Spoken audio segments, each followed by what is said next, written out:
The school bell had already rung, but the laughter did not stop. It echoed through the empty courtyard, sharp and cruel, bouncing off the brick walls like a punishment that refused to fade. In the middle of the cracked pavement sat a girl, knees scraped, palms stinging, silver crutches thrown several feet away like discarded weapons. Her long black hair clung to her tear-soaked cheeks as she struggled to breathe through the humiliation. Her name was Ava. She was 12, quiet and slower than the rest, but today that slowness had made her the target. A misstep on a ramp, a shove from behind, and then milk cartons flying, laughter erupting, and pain blooming in her chest. No teacher in sight. No friend to pull her up. Just 3 students walking away, laughing harder with each step, not even bothering to look back. She tried to crawl toward her crutches, dragging her legs inch by inch, but her body refused to cooperate. Her face burned, her vision blurred. And that's when it happened. From behind the chain-link fence near the garbage bins, a shadow moved. Then a growl, not loud but low, rumbling and filled with warning. A German shepherd stepped into view, his body tense, eyes locked on the retreating bullies. His coat was rough, weathered by street dust. No collar, no leash. Just purpose. Silent, alert, and slowly advancing, Ava stopped crawling. The dog walked past her, never breaking eye contact with the boys. One of them turned and froze. Ava had not always used crutches. There was a time not too long ago when she ran through fields behind her grandmother's farmhouse, shoes caked in mud, breath light with laughter. But things change fast when you're young.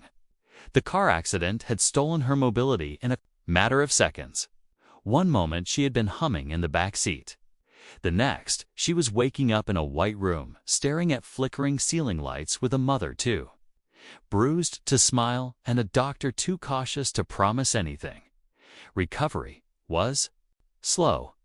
She learned how to use her arms like legs, how to balance even when the world around her tilted with judgment. But children are rarely kind to those who limp.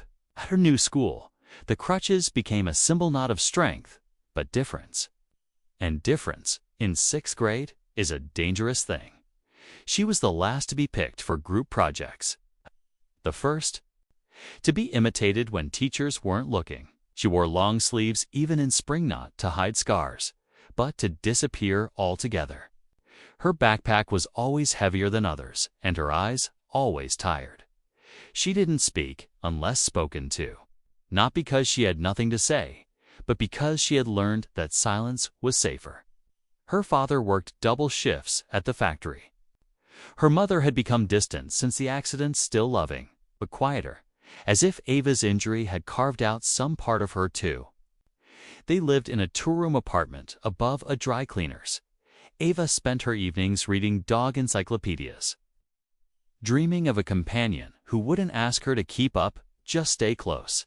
She'd once asked her mom if they could adopt a dog, even a small one. Her mother had smiled weakly and said, "Sweetheart, we can barely afford ourselves." And that was that. So Ava walked alone to school, everyday crutches, clicking against pavement like a heartbeat no one listened to. She passed the same alley where the German shepherd now stood, but until today, she had never noticed him. Perhaps he had always been there, watching from shadows, knowing something she didn't. Perhaps he had been waiting, just like her. She didn't know what made her look up, whether it was the silence that followed the growl, or the way the air itself felt heavier. But when Ava finally lifted her head from the pavement, the dog was already standing between her and the world. The bullies, once laughing so loudly, had all gone quiet. One had stepped backward. Another clutched his backpack like a shield. The third was already running. The German shepherd didn't bark or chase.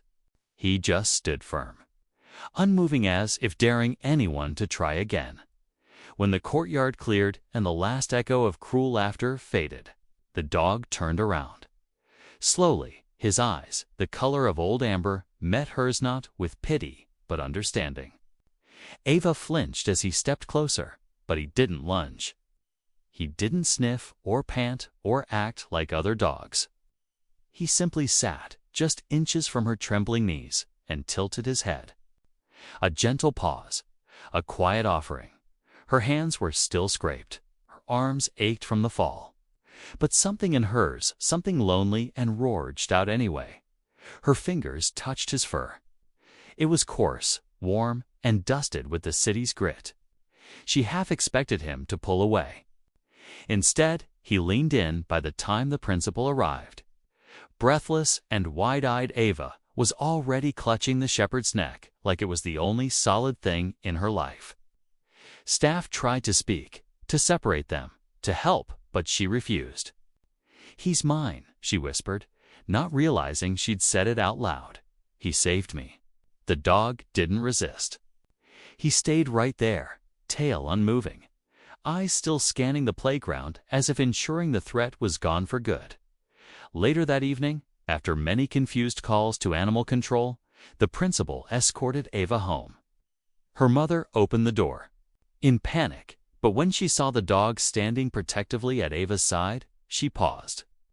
Something shifted in her eyes, flicker of something soft, almost forgotten. Ava didn't need to explain. She looked up at the shepherd and whispered, "Do you want to stay?" He blinked, slow and sure. She smiled for the first time in weeks. "I think I'll call you Ghost." For the first time in a long while, Ava woke up without fear in her chest. Ghost had curled himself beneath her window that night, his heavy form rising and falling with each breath like a living shield. Her mother had allowed it, silently, watching the two of them with guarded eyes. There was no discussion, only the kind of quiet understanding that exists between those who've known what it feels like to be broken. Over the next few days, word spread fast. Students who once giggled when Ava passed now watched from a distance. Some even nodded. Teachers gave her small, reassuring smiles. Ghost would walk her to the school gate every morning, sit quietly beneath the oak tree outside the courtyard and wait, never barking, never moving, just waiting. But not everyone saw loyalty. Some saw danger. It started with a letter sent to the school's main office anonymous, accusing the shepherd of being unpredictable, aggressive, and unlicensed. Ava didn't hear about it until the school counselor pulled her aside one morning, voice low and careful. "They've contacted animal control, sweetheart. It's procedure." Her chest tightened. "But he hasn't done anything wrong."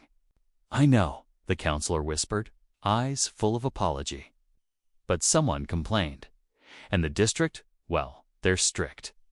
That afternoon, two men in Navy uniforms waited by the school gate. One held a leash. The other carried a clipboard. Ghost didn't bark. He didn't run. He stood beside Ava as always, eyes flicking between the men and the girl beside him. When one of them reached out, Ava stepped forward. "He's my dog," she said, voice shaking. "He saved me." "He didn't bite anyone. He's not dangerous." The officer hesitated. "Does he have papers? A chip? A license?" She shook her head. That was all they needed, as they clipped a collar around Ghost's neck and gently pulled him away. Ava stood frozen, her crutches digging into the dirt, her voice gone. Ghost turned once, just once, and let out a low, confused whine. That night, she didn't eat. She didn't speak. She just sat by the window with one hand pressed to the glass, waiting for a shape that never came. 3 days passed like fog. Ava didn't speak at school, didn't look up from her desk, didn't answer when her mother asked if she was okay. Her drawings turned to scratches. Her sleep broke every hour. And the sidewalk beneath the oak tree at school where Ghost used to wait remained empty. It was as if the light had changed color, as if everything was duller without him. Her mother called shelters, left messages.